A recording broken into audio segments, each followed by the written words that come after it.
주일 예배에 오신 우리 기아복된 믿음의 성도님들을 주의 이름으로 환영하고 축복합니다. 이 시간 우리 다 함께 기도하실 때 하나님 온전한 예배가 이루어질 수 있도록 도와주시옵시고 주님만 높일 수 있는 그리고 또 주님의 임재함이 강력하게 임하는 기아복된 이 예배 초소요 하나님 이곳 공동체가 되어질 수 있도록 도와주시고 하나님 또 주님의 임재함이 임해서 하나님 주님의 역사가 그리고 주님의 은혜가 강물같이 흘러나가는 기하고 복된 믿음의 초소가 되어줄 수 있도록 그 시발점이 되어줄 수 있도록 도와달라고 우리 다 함께 주의 성원을 세 번 외치고 통성으로 기도합니다. 주여 주여 주여 할렐루야. 하나님 감사합니다. 하나님 우리의 연약함 우리의 더러움 우리의 추함 또한 우리의 아버지 하나님 아버지의 악함과 그 모든 것을 뚫어내시고 일하시는 주님을 찬양합니다. 기업과 아버지의 주님의 완전한 길로 주님의 의로운 길로 주님의 믿음의 길로 우리를 세워놓고야 마시는 하나님의 완전하신 사랑과 완전하신 아버지의 은혜를 아버지 오늘도 믿게 하여 주시고 주님께서 아버지 역사하여 주셔서 하나님의 기름 부으심과 은혜가 충만하게 이루어질 수 있도록 도와주시옵소서. 하나님 내 안에 아버지 선한 것이 없지만 주의 성령께서 아버지 임하셔서 선한 길로 인도하시고 선한 것을 행할 수 있는 은혜를 하나님 부어주옵소서. 주님 감사드리며 예수님의 이름으로 축복하며 기도드립니다. 아멘. 주님을 찬양합니다.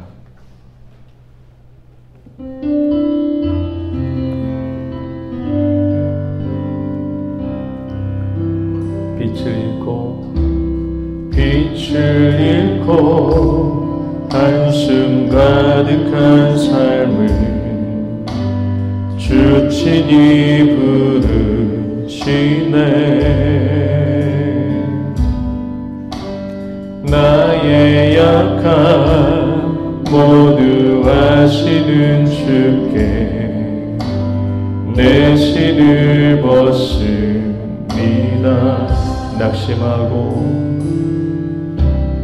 낙심하고 고된 인생을 통해 주의 뜻 이루시네.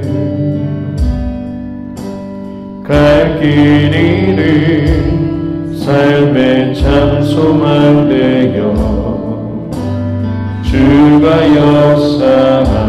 역사하시네. 바다의 길을 내며 하늘의 빛을 주신 주 내 기쁨 들여 다시 서주시네. 주품에 가득한 경 언약의 길을 걸으리. 한없는 그 사랑 나 찬양하리라. 낙심한 자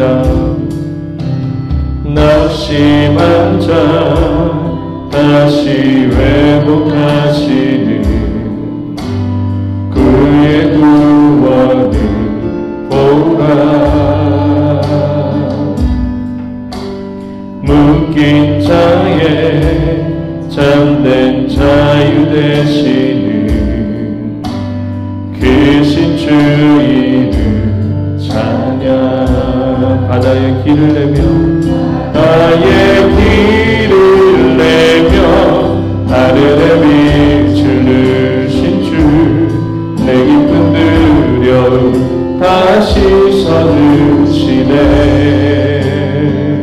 주품에 가득한 경 언약의 길을 걸으리. 한없는 그 사랑 나 찬양. 바다의 길을 내며 할렐루야.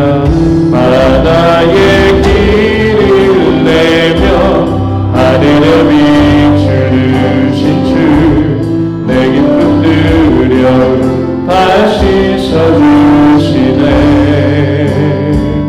주품에 가득한 경 언약의 길을 걸으리. 한없는 그 사랑 나 찬양하리. 처음부터 고백할까?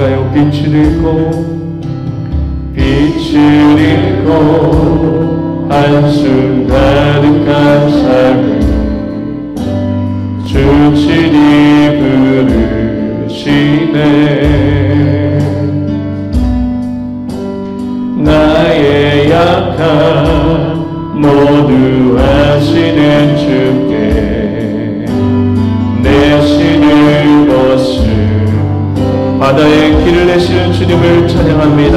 바다의 길을 내며 하늘에 비추듯이 주 내 기쁨 들여 다시 서주시네. 죽음에 가득한 겨 언약의 길을 걸으리. 한없는 그 사랑 나 찬양하리. 바다의 길을 내며 하늘에 비추듯이 주 길을 내며 하늘에 비추듯이 주 내 기쁨 들여 다시 서주시네. 죽음에 가득한 겨 언약의 길을 걸으리. 한없는 그 사랑 나 찬양하리라. 낙심하고 고된 인생을 통해 낙심하고 고된 인생을 통해 주의 뜻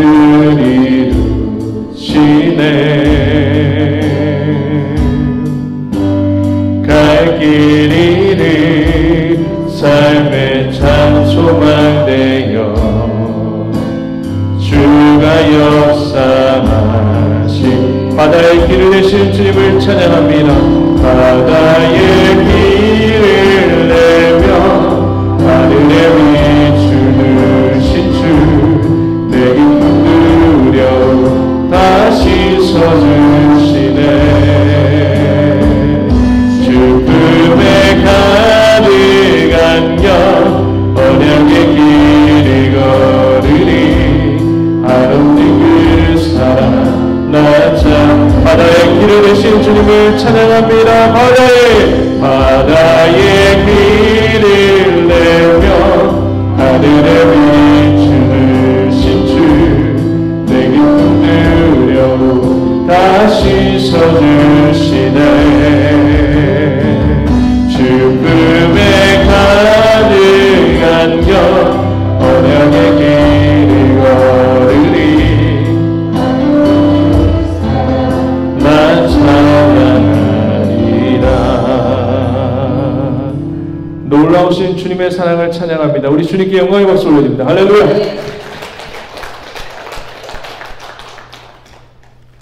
우리 힘차게 박수 치면서 찬양합니다.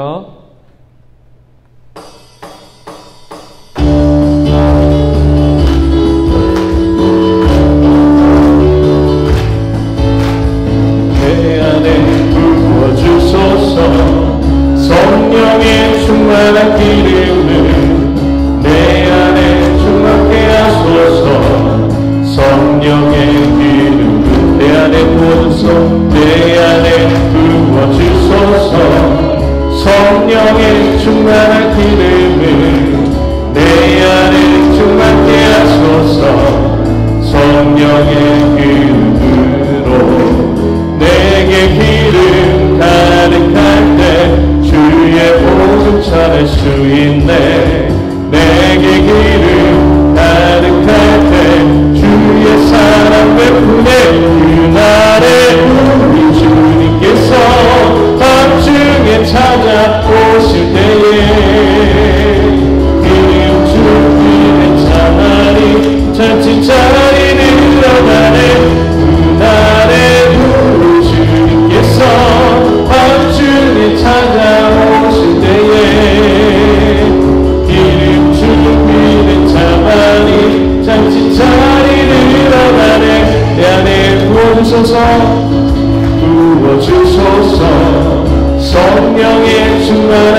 잘 들어가네.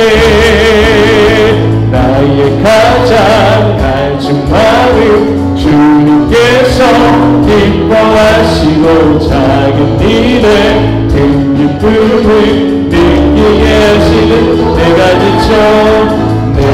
지쳐 무력할 때 주님 내게 힘을 내시고 아름다운 하늘 나라 내 맘에 드시는도다. 우리에게 축복하신 하나님 사랑 낮은 자를 높여주시고 아멘. 아름다운 하늘나라 허락하시고 내 모든 것 예비하시네. 찬양함의 기쁨이 감사함의 평안이 간구함의 하나님 알고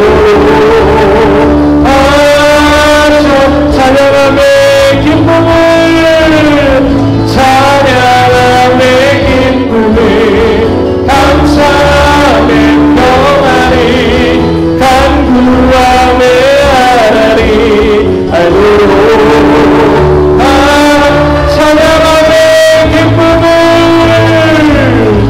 찬양함의 기쁨을 감사함의 평안이 간구함의 하나님 알고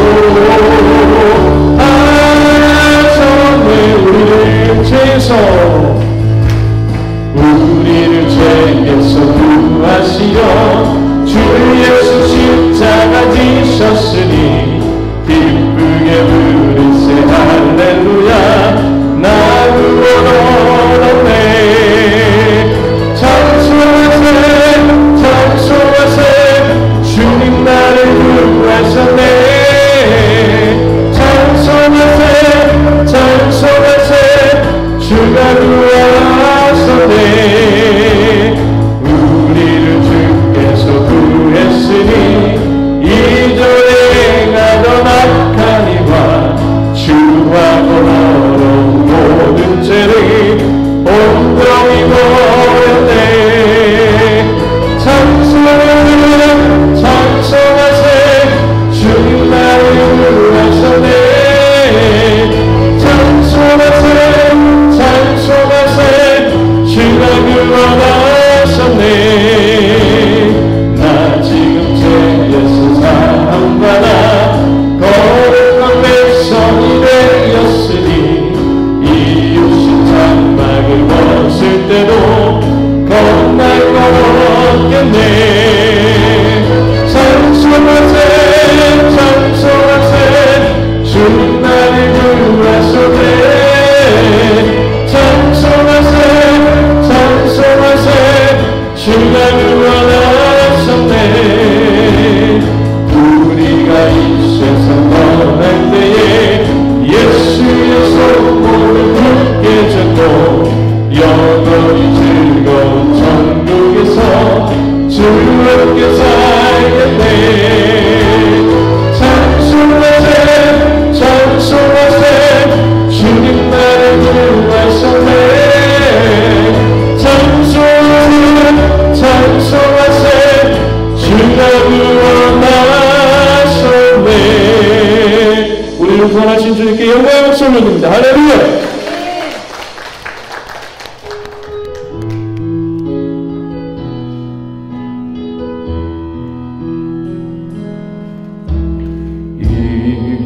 이곳에 생명샘 솟아 눈물 골짝 지나갈 때에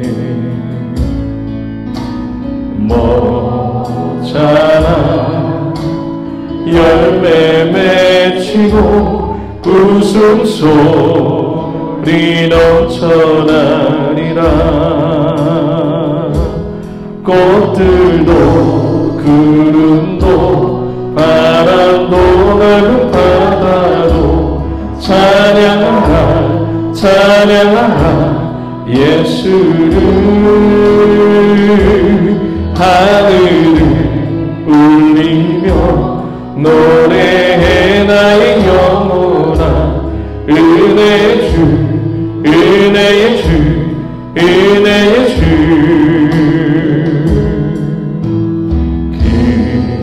그날에 하늘이 열리고 모든 이가 보게 되리라 마침내 꽃들이 피고 영광의 주가 오시리라 꽃들도 구름도 바람도 맑은 바다도 찬양하라 찬양하라 예수를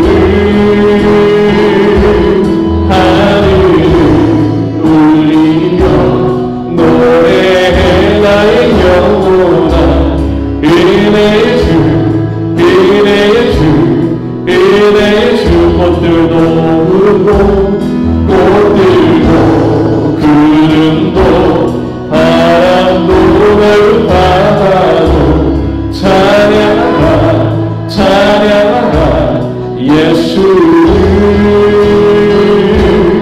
하늘을 울리며 노래해 나의 영혼아 은혜의 주 은혜의 주 은혜의 꽃들도 구름도 꽃들도 구름도 바람도 맑은 바다도 찬양하라 찬양하라 예수를 하늘을 울리며 노래해 나의 영혼아 은혜의 주 은혜의 주 이 꽃들도 구름도 할렐루야 꽃들도 구름도 바람도 맑은 바다도 찬양하라 찬양하라 예수를 하늘을 울리며 노래해 나의 영혼아 은혜의 주 은혜의 주 은혜의 주 죄짐 맡은 죄짐 맡은 우리 구주 어찌 좋은 친구지 걱정 근심 무거우지 우리 주께 아뢰세 주께 고함 듣고 복을 받지 못하네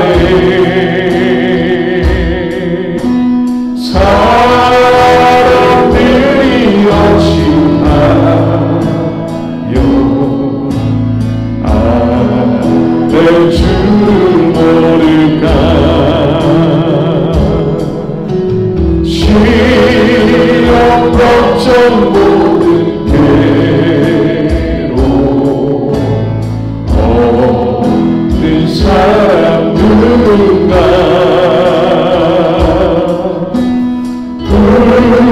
부질없이 나심만 기도 드려 아뢰세 이런 진실하신 그 찾아볼 수 있을까 우리 아빠 나시오니 어찌 아니하래까 근심 걱정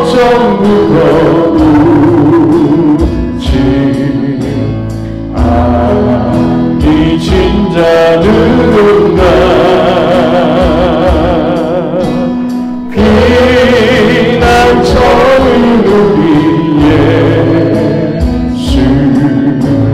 주께 기도드리세 세상 친구 명시하고 너를 조롱하여도 예수 품에 안기어서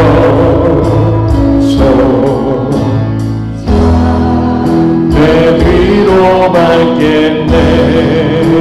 이 시간 우리 예배를 위해서 하나님 예배 가운데 주님 통치하여 주시고 성령으로 우리를 충만케 하여 주셔서 주님만 바라볼 수 있도록 이 험한 세상 속에서 예수 그리스도만을 의지하며 살아갈 수 있도록 하나님 우리를 붙드시고 도와달라고 우리 다 함께 주의 성을 세번에 주통서 기도합니다. 주여 주여 주여 할렐루야. 하나님 감사합니다. 오늘 우리에게 주시는 하나님의 말씀은 사무엘하 14장입니다. 사무엘하 14장 1절에서 11절 말씀입니다. 사무엘하 14장 1절에서 11절 말씀입니다. 여러분 다 찾으셨으면 하나님의 말씀을 경외하는 마음으로 그 자리에 일어서서 한 절 한 절 저와 여러분들 교독하면서 하나님의 말씀을 교독하겠습니다. 수르의 아들 요압이 왕의 마음이 압살롬에게로 향하는 줄 알고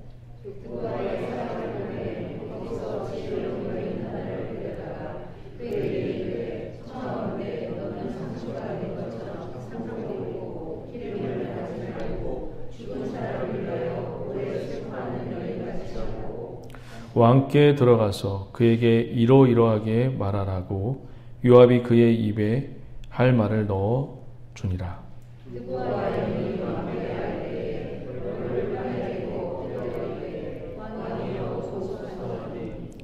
왕이 그에게 이르되 무슨 일이냐 하니라. 대답하되 나는 진정으로 가부이니이다. 남편은 죽고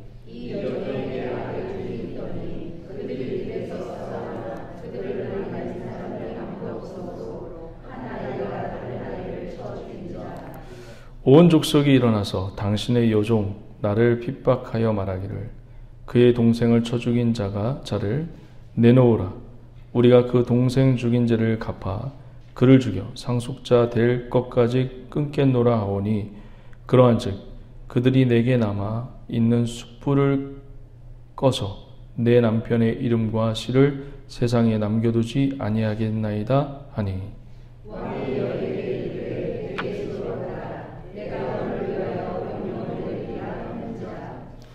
두고와 여인이 왕께 아뢰되 내 주 왕이여 그 죄는 나와 내 아버지의 집으로 돌릴 것이니 왕과 왕위는 허물이 없으리이다.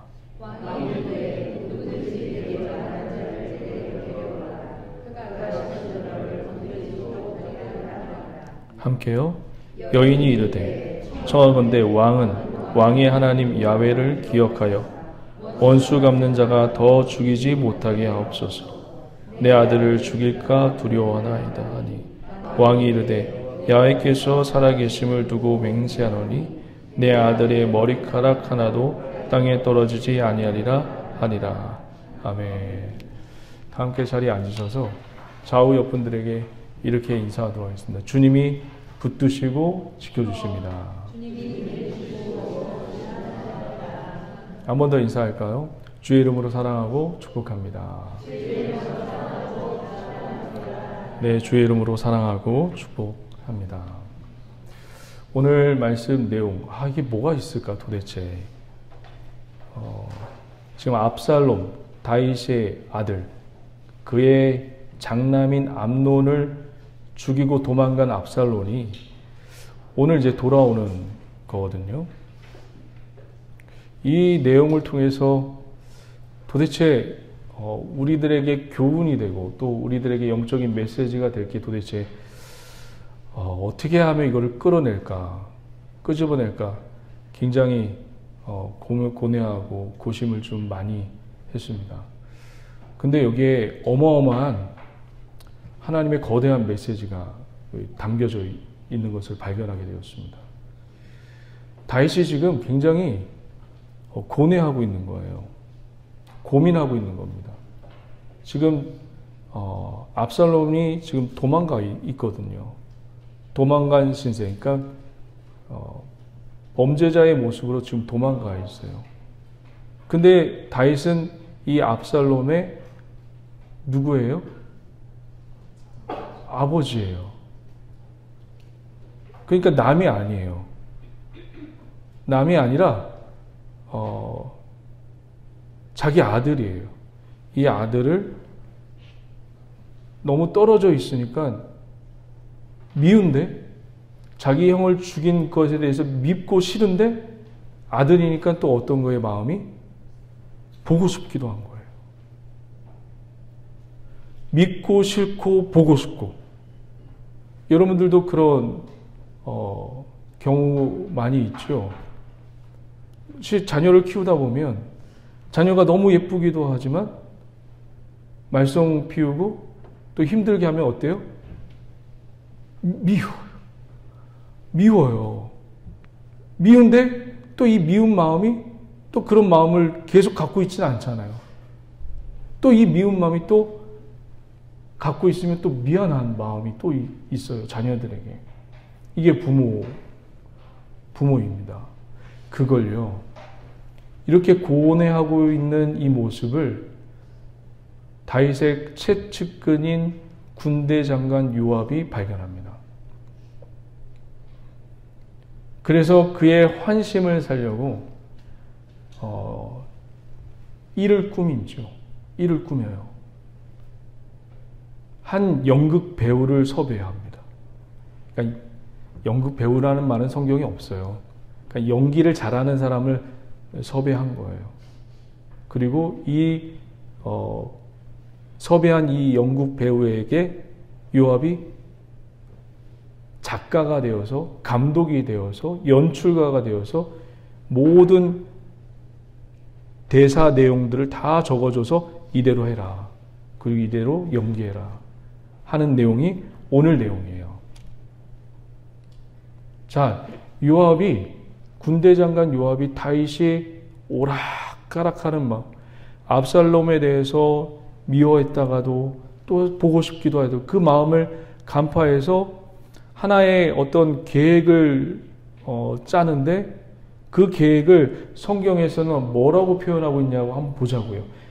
이것 때문에 저와 여러분들이 성경을 해석하는데 조금 실수할 수 있고 실패할 수 있어요. 왜냐하면 한번 보자고요. 우선은 먼저 볼게요. 1절, 2절 한번 보실래요? 1절, 2절 한번 보세요. 다 같이 한번 읽어봅니다. 시작. 슈루아의 아들 요압이 왕의 마음이 압살롬에게로 향하는 줄 알고 두고아의 사람을 보내 거기서 지혜로운 여인 하나를 데려다가 그에게 이르되 청하건대 너는 상주가 된 것처럼 상복을 입고 기름을 바르지 말고 죽은 사람을 위하여 오래 슬퍼하는 여인같이 하고. 요압이 어떤 사람을 데리고 왔어요? 지혜로운 여인을 한 사람을 데리고 왔어요. 그래서 저와 여러분들은 이게 요압이 지혜를 짜놔서, 지혜하면 여러분 선뜻 저와 여러분들 듣기에는 어때 보여요? 좋아 보여요? 아니면 악해 보여요? 굉장히 좋아 보이잖아요. 지혜하면 얼마나 예쁜 이름이에요. 이름도 여러분 지혜라는 이름도 가진 분들 있잖아요. 부모들이 그렇게 살라고. 그런데 여기 원문을 보면요, 이 지혜가 하카마라고 되어 있거든요. 이게 무슨 단어냐면, 이거를 선하게 해석하면 요압이 굉장히 선한 일을 한 것처럼 보여요. 그래서 우리는 이것을 선하게 해석해요. 그래서 우리는 또 성경을 오역하게 되고 오해하게 되고 잘못 읽게 됩니다. 그러면 저와 여러분들이 이것을 잘못 읽게 되면 신앙에서 저와 여러분들이 우리가 일상을 살고 있단 말이에요. 이거를 잘못 해석하게 되면 생활 가운데서 어떻게 생활을 하게 되나요? 이 잘못된 해석을 가지고 우리가 생활 가운데 그걸 적용한단 말이에요. 그러면 올바른 적용이 나올 수가 없어요. 이게 어떤 단어냐면요. 어떤 단어와 똑같은 단어냐면 사무엘하 13장을 한번 보세요. 사무엘하 13장 3절 다 같이 한번 읽어봅니다. 시작.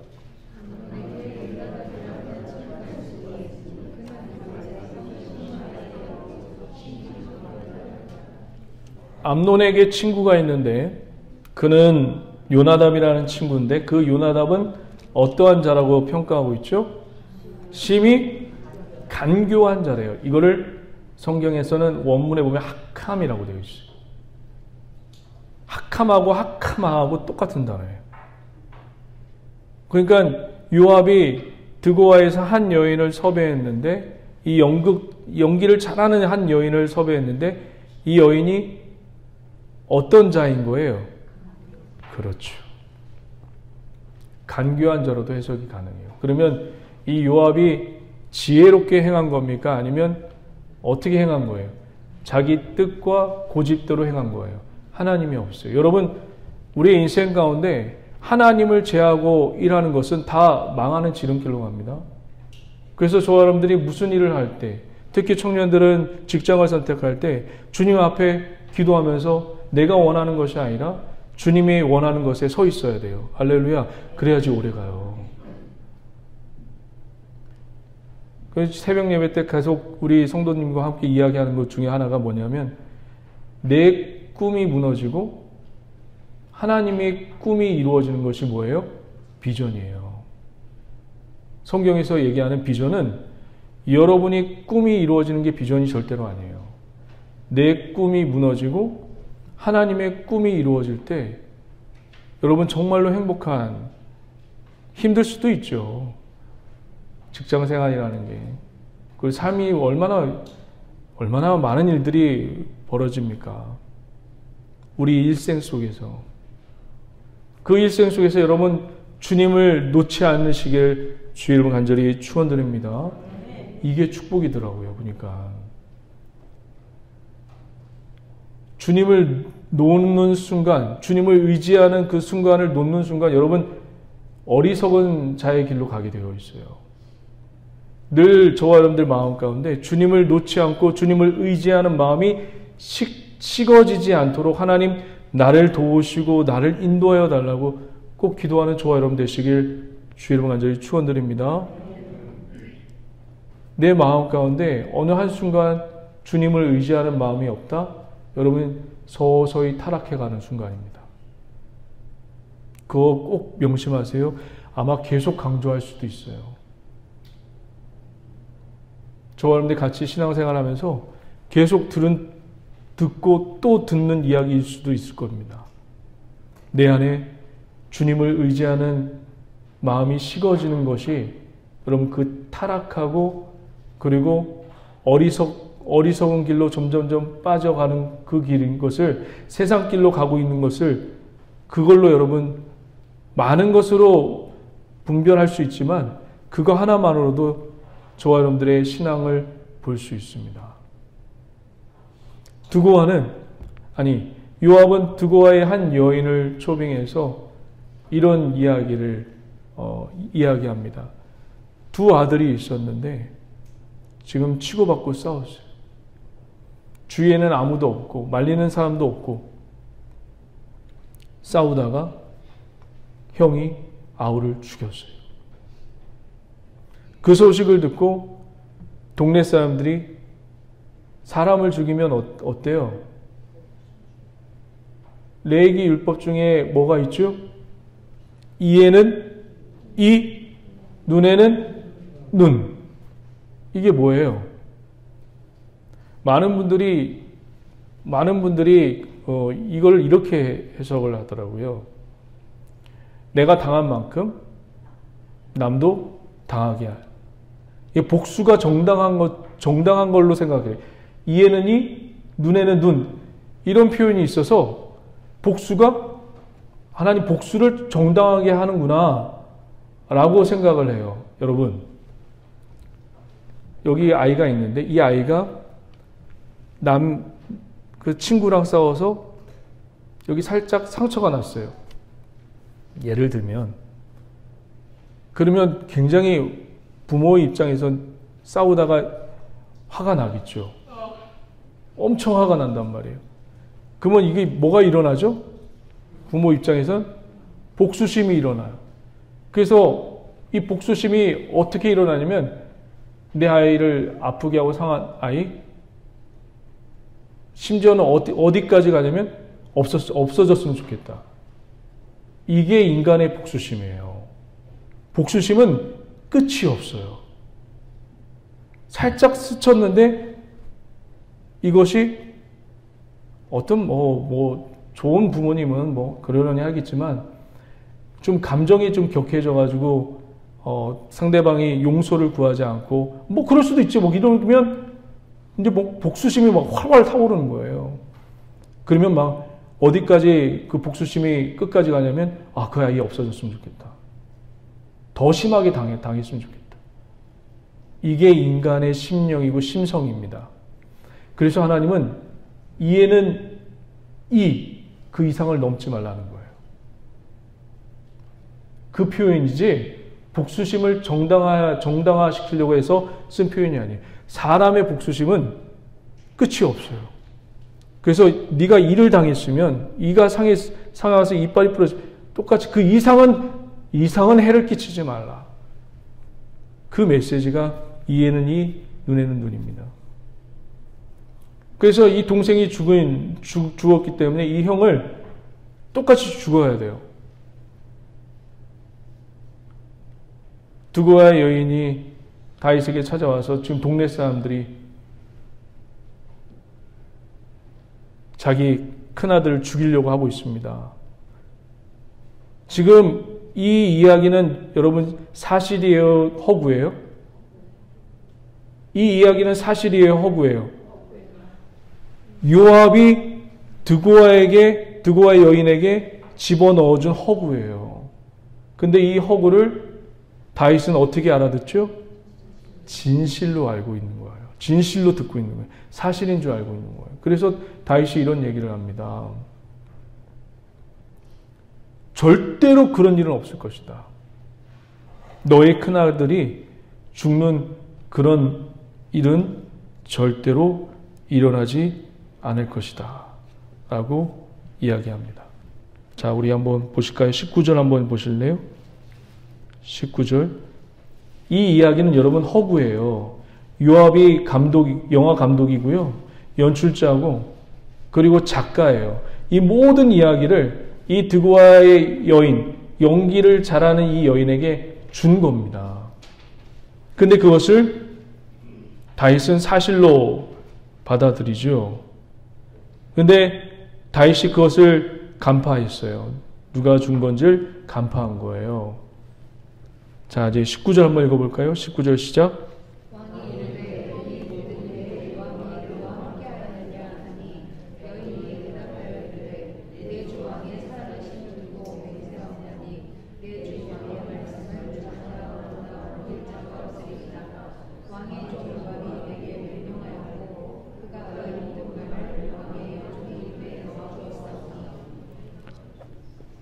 뭐라고 말씀하고 있죠? 이게 뭐예요? 요압이 다 시킨 일이라는 거예요. 모든 것을 요압이 글을 썼고 이렇게 연기해서 다윗에게 다가가라고 사실 직고를 합니다.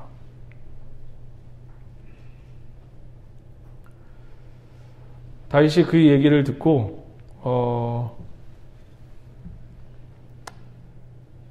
이제 이 여인이요. 잠깐 우리 30절 한번 보실래요? 그러면 30절. 20절 볼게요. 죄송합니다. 20절. 다 같이 한번 읽어봅니다. 시작.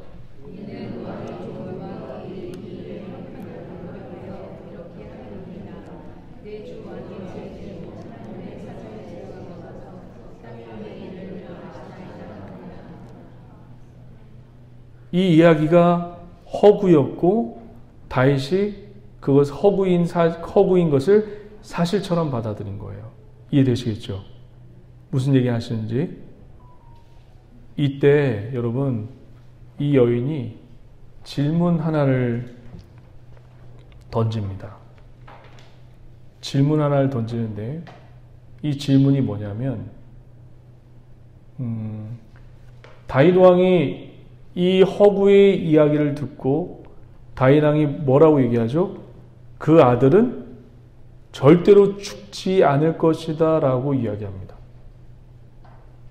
이 이야기를 듣고 두고와 여인은 이런 질문을 다윗에게 던집니다. 자, 13절 한번 잠깐 볼게요. 13절 다 같이 한번 읽어봅니다. 시작.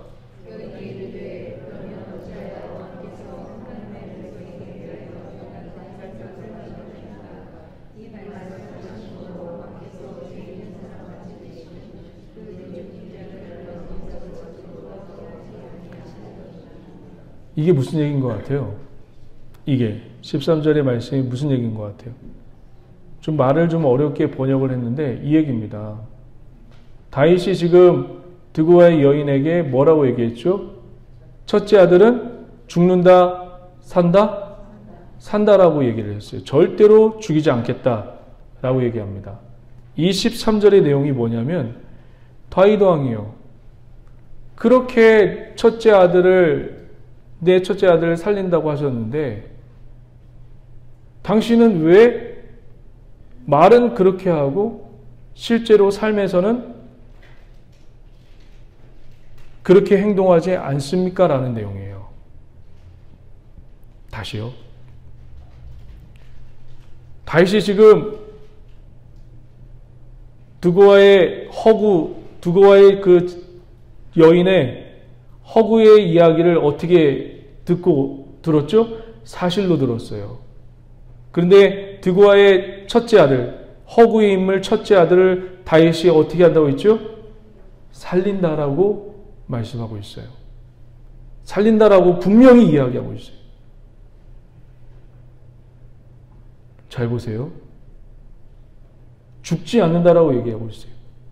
지금 다윗의 지금 가정사가 지금 어떤 일이 벌어지고 있죠?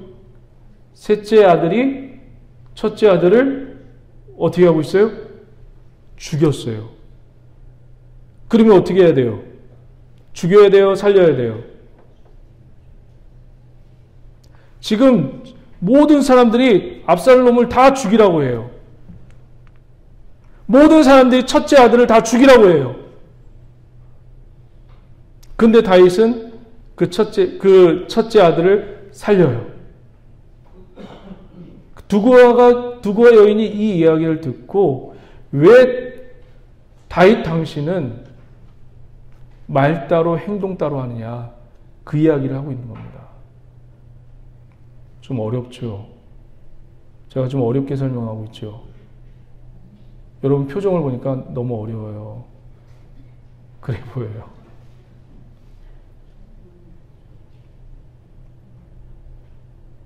여하튼 이거는 지금 다윗이 이 드고아의 첫째 아들을 살려내라. 다른 사람이 다 죽인다고 해도 이걸 살려내라. 이 이야기를 듣고 드고아의 여인이 당신이 말한 것처럼 행동도 그렇게 하십시오. 라고 하는 게 13절의 내용이라는 거예요. 자, 여러분 같으면 이번엔 질문을 좀 드릴게요. 압살롬을 자기 형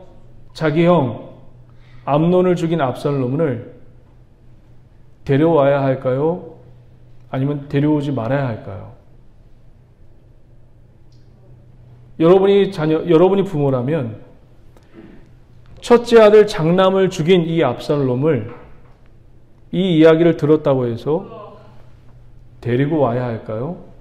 데리고 오지 말아야 할까요?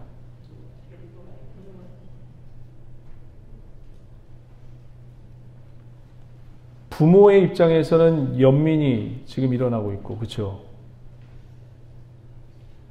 다른 사람들은, 신하들은, 주변에 있는 사람들은 이 압살롬을 어떻게 하라고 얘기하고 있죠? 죽이라고 얘기하고 있어요. 부모의 입장에서는 아들로서 연민이 지금 들어가고 있고,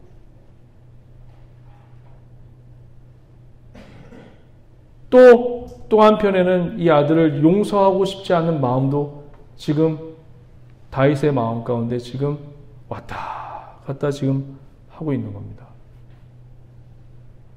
다윗은 어떤 결정을 했을까요? 데리고 오는 결정을 합니다. 그런데 보세요. 21절 한번 보실래요? 21절. 성경을 읽다 보면 표현이 되게 참 웃겨요. 21절 다 같이 한번 읽어볼까요? 시작.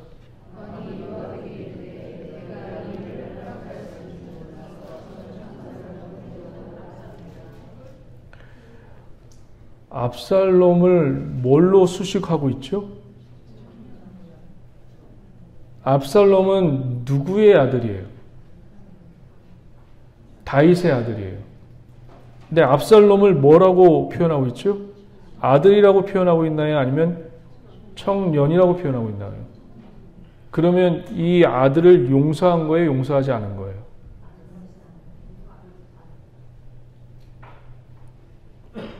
용서하지 않은 채 데리고 온 거예요. 그러니까 형식적인 화해만 있을 뿐이에요. 두 사람은 만나지도 않았어요. 우리가 구약 성경을 읽다 보면, 여러분, 하나님의 명령이 있고, 또 인간의 뭐예요? 인간의 연민이 충돌하는 사건을 성경을 통해서 보나요? 안 보나요? 하나님이 가나안 민족을 어떻게 하라고 했어요? 진멸이에요. 그게 헤렘법이라고 하는 거거든요. 이 진멸이 뭐냐면 다 죽이는 거예요. 어린아이가 뭔 죄가 있어요. 그 아이, 그리고 임신한 여인 다 죽이라는 겁니다. 그런데 이 이스라엘 백성이 가나안 땅에 들어가서 죽여요? 안 죽여요? 이게 지금 충돌이 생기는 거예요. 하나님의 명령과 인간의 연민 사이에 충돌이 생겨요. 여러분 그런 적 없으세요?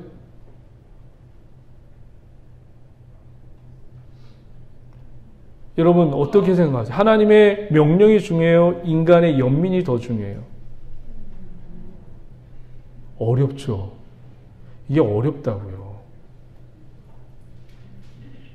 이게 정말 어려운 문제입니다. 어쩔 때는 하나님의 일을 할 때 이 연민이 좀 방해될 때도 있어요. 조심스러운 제가 언변이지만, 자, 우리가 이 시선을 잠깐만 지금 여기에서 말고 신약 성경으로 한번 옮겨 볼게요.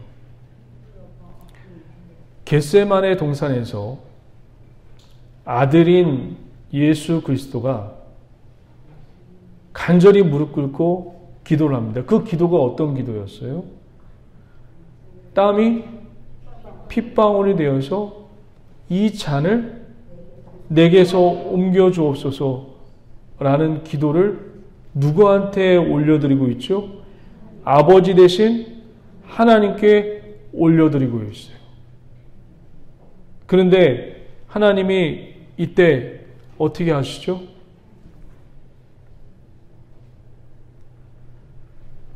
등을 돌리세요. 듣지 않으세요. 아들의 기도를 듣지 않으세요. 그 아버지는 아들의 기도를 듣지 않고 아들을 어떻게 하죠? 철저하게 제물되어서 죽이셔서 공의를 이루십니다.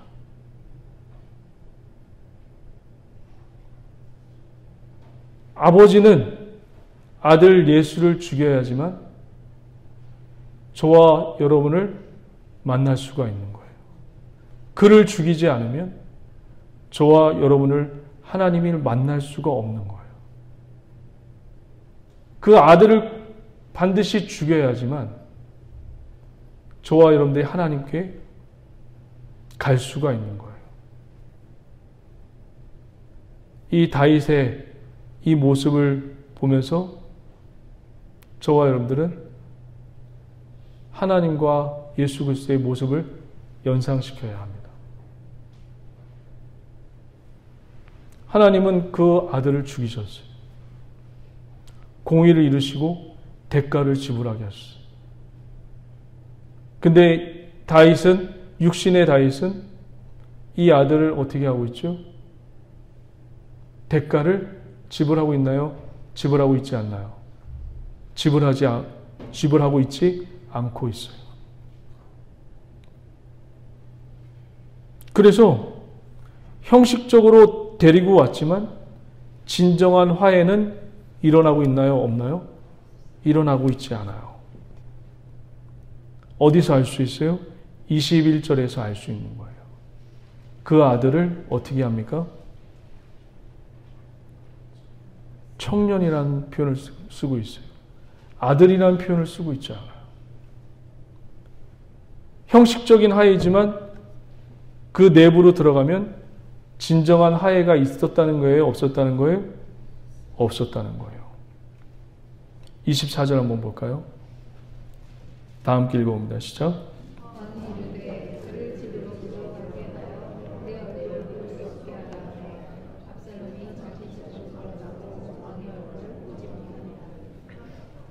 불러놓고 몇 년 동안 다윗을 보지 못했을까요?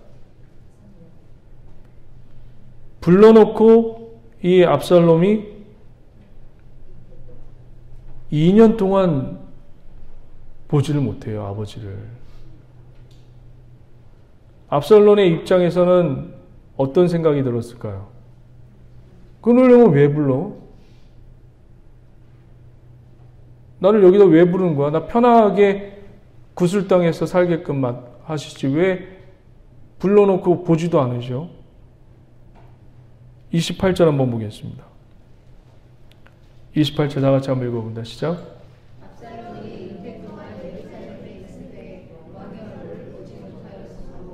몇 년 동안 보지 못해요? 2년 동안 보지를 못해요. 2년 동안. 그래서 압살롬이 무슨 계획을 짰을까요? 그래서 이 압살롬을 불러온 사람이 누구예요? 요압이 불러왔단 말이에요. 그래서 이 압살롬이 요압에게 자꾸 자기 종들을 보냅니다. 자기 아버지와의 만남을 주선해달라고. 근데 요압이 이것을 어떻게 하죠? 거부해요. 요압은 어떤 자라고 제가 말씀드렸죠? 굉장히 권력지향적이고 윗사람의 눈치를 간파할 수 있는 자입니다. 지금 다윗을 보니까 이 압살롬에 대한 마음이 없는 거예요. 그래서 이 압살롬이 계속 요압에게 자기 종을 보내서 요압에게 압력을 줬는데도 요압은 끔찍도 안 합니다. 그래서 요압이 펼친 깨가 뭐냐면 압살롬이 펼친 깨가 뭐냐면 요압의 밭을 어떻게 하죠? 불태워요. 요압의 밭을 불태우면 자기 이익에 손해가 되니까 누구에게 찾아갑니까? 압살롬에게 찾아올 것을 인간이면 누구나 그러는 거예요. 여러분, 저와 여러분들 교회 안에서요. 참 우리 인간이 내가 손해냐, 내가 이익이 되느냐에 따라서 여러분 교회 일도 하고 교회 봉사도 하고 교회에서 상처도 받고 상처도 안 받고 그러더라고요. 우리는 내에게 이익이 되냐 손해가 되냐에 따라서 움직이는 존재가 아니에요. 저와 여러분들은 손해가 나더라도 무엇이 이루어져야지만 사는 존재죠? 주의 꿈과 주의 사명이 이루어지면 사는 존재예요. 믿으십니까? 이걸 여러분 명심하셔야 돼요. 저와 여러분들은 주의 사명을 이루는 거룩한 믿음의 공동체요, 성도입니다. 믿으십니까? 이것이 먼저가 되어야 돼요. 여러분, 빌립보 교회에서 귀신 들린 여종을 바울이 고쳤어요. 이 귀신 들린 여종은 그 주인에게 큰 수익이 되는 종이었습니다. 그런데 이 종이 귀신이 떠나가니까 그 수익이 끊어지고 이익이 끊어지니까 이들이 바울을 고발하죠. 수익이 끊어지고 이익이 끊어졌다는 내용이 팩트인데 이것으로 고발을 안 해요. 왜? 소위 세상 말로 쪽팔리니까. 창피하니까. 그래서 바울을 어떻게 고발하냐면 이 사람이 노마의 풍속을 어지럽게 하고 사회로 혼란한다는 제목을 씌워서 바울과 실라를 고발해요. 이게 세상입니다. 이 세상은 한 영혼이 죽게 돌아오는데 관심이 없어요. 한 영혼이 온전히 주님의 사명을 이루는데 관심이 없어요. 이 세상은 내가 이익이 되느냐 손해가 되느냐에 따라서 움직입니다. 여러분들도 기도하고 여러분들도 뭔가 할 때 내가 이익이 되고 내가 손해를 보느냐 거기에서 움직이면 절대로 안 됩니다. 오직 주의 말씀과 명령에 따라 나가는 저와 여러분 되시길 주의 성도님 되시길 주의 이름으로 간절히 축원드립니다. 내가 손해를 보니까 요압이 내가 손해를 보니까 그제서야 드디어 압살롬에게 왜 이런 짓을 했냐고 찾아옵니다. 압살롬이 바로 이런 기질을 갖고 있었던 거예요. 자기 뜻대로 안 되면 뭐예요? 남을 짓밟으면서까지도 자기 뜻을 이루려고 했던 게 압살롬의 기질이에요. 드디어 요압이 왜 나에게 이런 짓을 했냐고 찾아오니까 네가 나를 이렇게 불렀는데 왜 아버지께 나에게 연결해 주지 않냐? 해서 내가 이렇게 네 밭에 불을 질렀다라고 얘기합니다.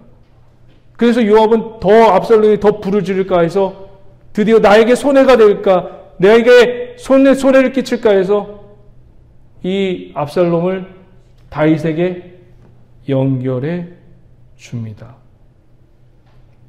압살롬과 다윗이 드디어 만나게 돼요. 이 사건으로 인해서.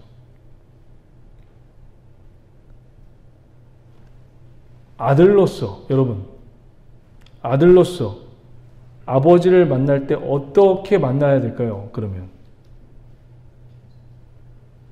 아들로서 이 압살롬은 이제 아버지를 만나기 이제 얼마 안 있으면 이제 만나요. 그러면 어떤 마음으로 이 아버지를 만나야 할까요? 그렇죠. 죄인된 심령으로 만나야 돼요. 용서받아야 할 사람으로 만나야 돼요. 그런데 표현을 잘 보세요. 32절을 한번 보세요. 이게 마지막 저와 여러분들 같이 나눌 메시지입니다. 32절 다 같이 한번 봅니다. 시작.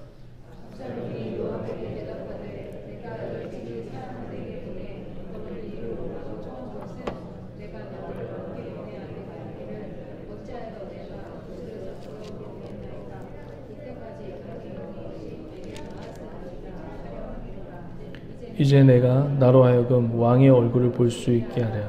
내가 만일 죄가 있으면 왕이 나를 죽이시는 것이 옳으냐 하는지라.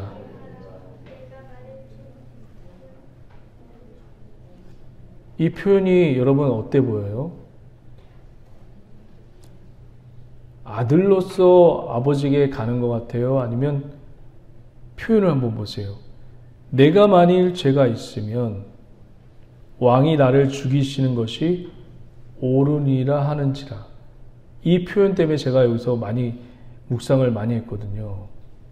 이 표현. 아들이 이렇게 아버지한테 나가는 게 맞아요? 아니면 이런 표현은 어떤 표현이에요? 마치 신하가 다른 사람에게 용서를 구하는 표현 아니에요? 아들의 표현은 아니에요. 아버지를 만나는 아들이 이런 표현을 써야 되나요? 이런 표현이 아니에요. 용서를 구하는 자의 특징이 아니에요. 용서를 구한다면 어떻게 해야 돼요? 여러분, 누가복음 15장에 보면 아버지의 유산을 가지고 먼 이국 땅에 갔다가 모든 걸 다 잃어버리죠. 그래서 돼지가 먹는 쥐염 열매로 배고픔을 이겨내고 살아가면서 문득 이 유산을 들고 간 이 아들에게 이런 생각이 들어옵니다. 내 아버지의 품으로 돌아가자. 그 품에 돌아가서 종이라도 하자. 그런 마음으로 돌아갑니다. 아버지가 죽이겠어요?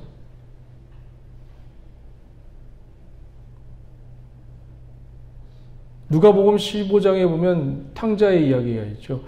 탕자의 10년과 같이 돌아가는 게 맞아요. 지금 이거는 용서받을 자의 모습으로 돌아가는 표현이 아닙니다. 잘 보세요. 33절도 한번 읽어보세요.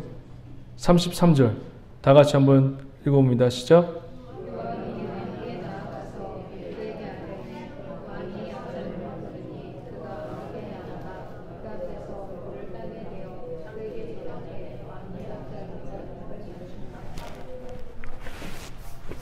화해는 이루어진 것처럼 보여요. 그러나 형식적인 화해였고 진심 어린 화해는 이루어지지 않습니다. 무엇이 없었죠? 다윗의 압살롬의 회개가 없었고 다윗의 용서가 없는 형식적인 모습입니다. 압살롬의 회개가 없어요. 회개받고 용서받고 싶어하는 그 마음의 자세가 없어요. 그리고 다윗은 이런 압살롬을 알았기에 용서하지도 않았습니다. 이 압살롬의 이야기를 통해서 다윗과 압살롬의 이야기를 통해서 우리는 하나님 앞에 어떻게 서야 하는지 그 자세와 태도를 여기서 보여주는 메시지가 여기 담겨져 있는 겁니다. 우리는 늘 어떤 자세로 주님 앞에 서야 되죠? 용서는 우리 받았어요. 하지만 우리는 용서받았다고 떳떳하게 나 잘났다고 살아가는 존재가 아니잖아요. 왜냐하면 우리는 또 내일이면 또 죄를 짓고 또 미워하고 이런 게 왔다 갔다 하는 존재란 말이에요. 그래서 우리는 늘 주님 앞에 설 때 어떤 마음으로 서야 됩니까? 용서받아야 할 죄인으로 서야 하는 게 맞습니다. 늘 저와 여러분들 주님 앞에 나올 때 용서받아야 할 죄인으로 그렇게 겸손하게 서실 수 있는 기하옥된 믿음의 자녀 되시길 주의 이름으로 간절히 축원하고 축복합니다. 할렐루야. 기도하시겠습니다. 하나님 감사합니다. 오늘 예배를 통해서 다윗과 압살롬의 예배를 통해서 또한 이야기를 통해서 아버지 하나님 그 주제를 찾기 위해서 우리가 이 긴 시간 동안 같이 이야기를 나눴습니다. 아버지 하나님, 아버지로서 아들을 연민으로 받아야 할지 아니면 또 죄값을 달게 치러야 할지 그 아버지 하나님 경계선에 있는 다윗 그리고 아버지께 용서받아야 할 죄인으로 서지 않는 압살롬의 모습을 보면서 우리가 주님 앞에 어떻게 서야 되는지 반면교사를 삼습니다. 늘 주님 앞에 회개하고 용서받을 죄인으로 설 수 있는 기하옥된 믿음의 자녀 될 수 있도록 역사하여 주시옵소서. 그래서 하나님의 겸손함이 늘 우리의 삶 가운데 묻어 있을 수 있도록 역사하여 주시옵소서. 주님 감사드리며 예수님의 이름으로 축복하며 기도드립니다. 아멘.